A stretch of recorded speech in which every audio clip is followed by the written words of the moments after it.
Amigos e amigas que acompanham o site Novo Eleitoral, né? Nós que estamos trabalhando com você diuturnamente para levar realmente informações sobre cidadania, sobre democracia, que queremos que você participe da vida política realmente que a gente precisa do dia a dia como cidadão, que a gente se informe do que está acontecendo.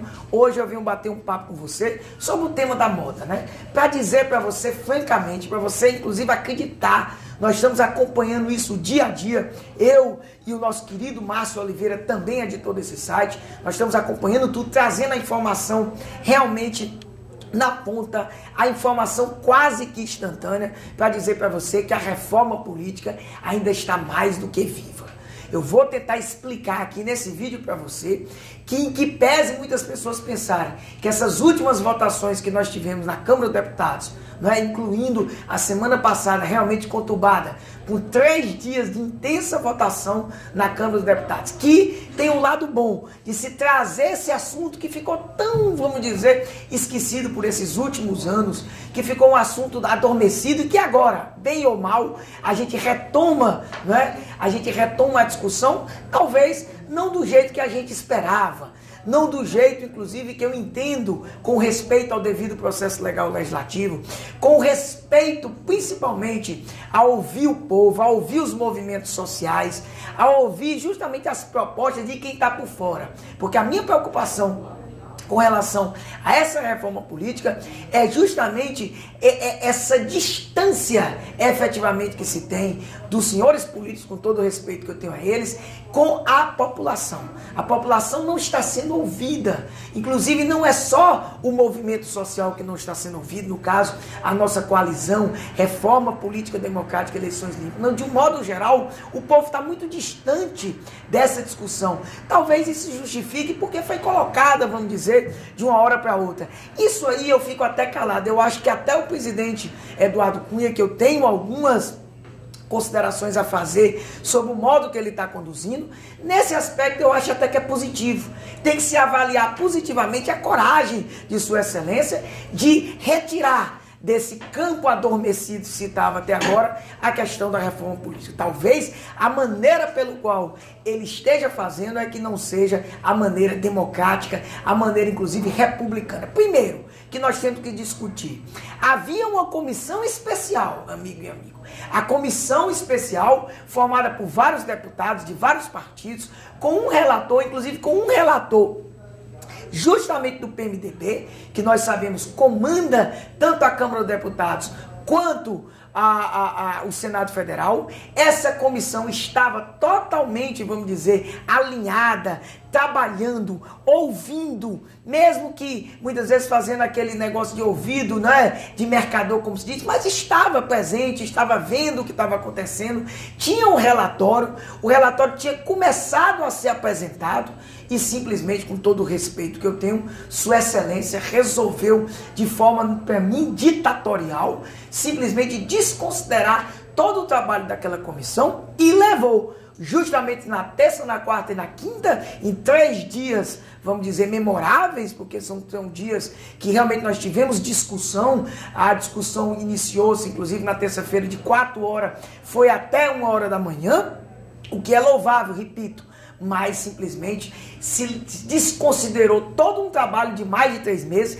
Inclusive, foi muito deselegante com o próprio relator, o deputado Marcelo Castro, que realmente não foi ouvido, suas propostas não foram consideradas. Por quê? Porque Sua Excelência, o presidente Eduardo Cunha, a quem pessoalmente não tenho o que falar, mas que como homem público deve necessariamente fundamentar as suas decisões, deve justamente a transparência total e deve justificar os porquês, como se diz, de sua atuação. Sua Excelência tão somente não ouviu o relatório, destituiu praticamente o relator de sua função. Por quê? Porque justamente o relator não concordava com a sua vontade pessoal. Não se pode ter num processo desse tão amplo, num processo onde nós precisamos verdadeiramente mudar todo esse sistema político, nós não podemos querer impor a nossa vontade pessoal. E Sua Excelência quis impor goela abaixo, como se diz, o distritão. E o deputado Marcelo Castro foi coerente, pelo menos nesse aspecto, por todo o seu trabalho, em não aceitar o distritão, que inclusive, né, talvez em uma homenagem à Sua Excelência, o distritão não passou, porque o distritão, do jeito colocado, seria mais do que um acordão dos maiores, para mais uma vez se continuar a interferência do poder econômico e fazendo com que a eleição fique mais cara, inclusive o chamado cabresto eleitoral, essa justamente ligação de compra muitas vezes do voto, com 513 pessoas disputando deliberadamente, enfraquecendo os partidos políticos, porque seriam tão somente os mais votados, inclusive mantendo a ideia de cidade e Estado. Graças a Deus, esse distritão não passou. Já o financiamento empresarial, que o relator até aceitava como tal, não é?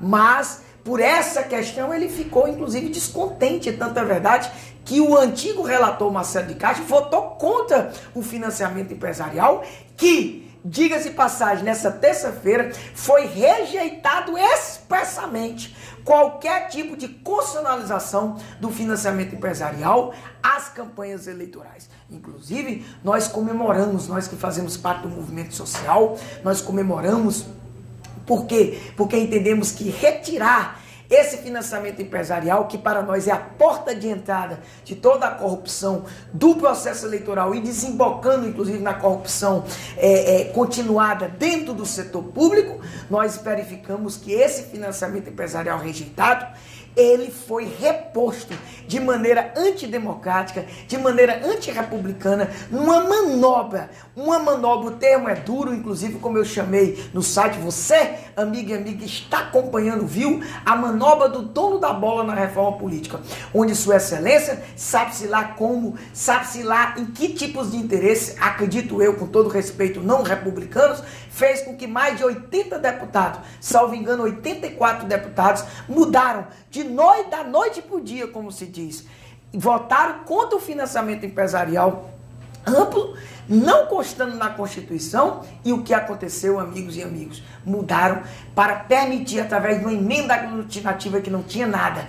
Tanto é verdade que o próprio presidente, vocês escutem aí o que eu estou dizendo, o próprio presidente, na terça-feira, através de um pedido de questão de ordem do deputado Domingos Neto do Ceará, foi claro em dizer que não se votaria mais a proposição do relator, que perderia o sentido essa proposição do relator de tão somente haver o financiamento empresarial para os partidos políticos. Ele disse isso, está gravado, inclusive está questionado na ação junto ao Supremo Tribunal Federal e sabe-se lá porque, repito mais uma vez, ele resolveu colocar uma emenda aglutinativa do PRB, emenda essa que inclusive nem satisfez como tal os requisitos formais para ser considerado como emenda de proposta que viesse a alterar a Constituição, porque não poderia ser considerado da forma que foi, até porque o presidente, repito, disse que a proposta do relator já não era mais uma proposta que deveria ser votada como tal. Mas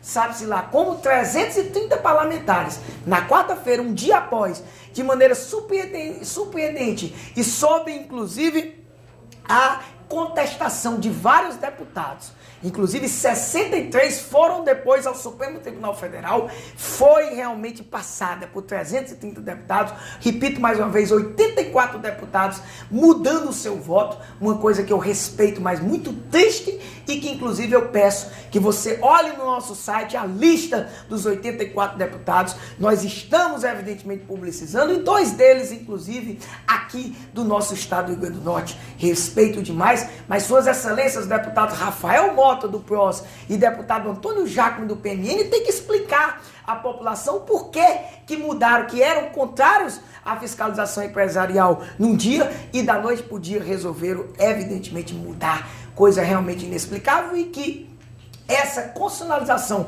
no atual momento evidentemente cria uma sensação de que essa reforma política não vai sair evidentemente do lugar. Mas, pessoal, como eu disse, a reforma está viva. Está viva por quê? Primeiro, porque não acabou. O processo ainda se encontra em votação. Vários temas foram votados, como, por exemplo, não passou o distritão, o financiamento empresarial acabou sendo constitucionalizado somente para os partidos políticos. A reeleição, que foi para adoçar, me perdoe o termo, mas para adoçar talvez uma possível revolta da população brasileira com uma reforma que mantém o sistema como está. Que reforma é essa que mantém o sistema como está? Passou o fim da reeleição no Executivo e também não passaram, e dizem que inclusive o fato da coligação proporcional não se acabar o fim foi um dos motivos que levaram inclusive esses 84 deputados que precisam se justificar a, evidentemente, mudar o seu voto.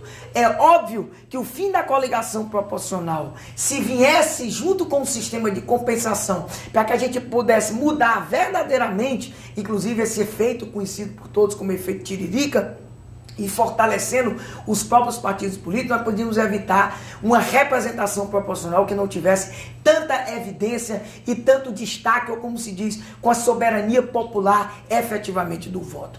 E tivemos também ainda, a imposição de uma cláusula de barreira, uma cláusula de desempenho, como se fala, que inclusive discutível, porque a cláusula de desempenho ficou somente com um deputado.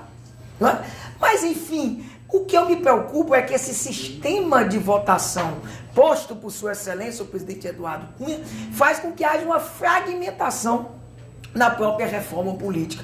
De modo que deveria haver um espírito dentro dessa reforma, ou seja, uma linha de atuação, e não ela sendo votada de forma fatiada, passando muitas vezes um instituto que não se coaduna com o outro. E no lado prático, muitas vezes, a gente não vendo o resultado que a população espera.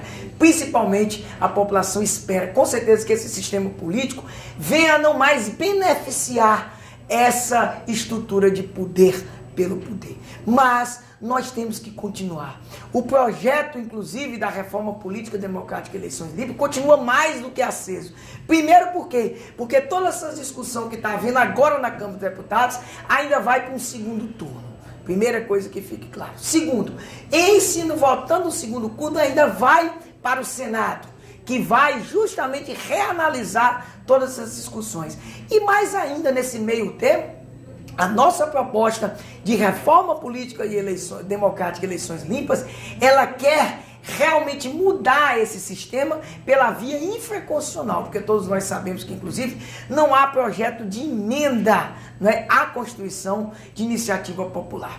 Outra coisa até que me lembro agora, que foi passado por enquanto para adoçar, eu uso essa expressão, ou seja, para acalmar os ânimos, talvez, da população, é que se diminuiu a quantidade de assinaturas para o projeto de reforma política, quer dizer, para qualquer projeto de iniciativa popular, melhor colocando, que justamente agora vai para 500 mil assinaturas. Mas o que eu destaco é que o nosso projeto, que você deve evidentemente assinar, você deve ver as nossas 10 propostas, passando principalmente pelo fim da contribuição empresarial, passa pela questão formal de que é uma legislação infraconstitucional. Então, tudo isso que está sendo discutido hoje a nível de Constituição, passando, nós vamos poder, inclusive, discutir como, por exemplo, o sistema de proporcional em 2 turnos, que é uma proposta, inclusive, da reforma política democrática. Eu estou dando esse exemplo do que está vivo ainda, mas muitas outras coisas estão vivas. Então, amigo e amigo, isso foi um vídeo para lhe esclarecer,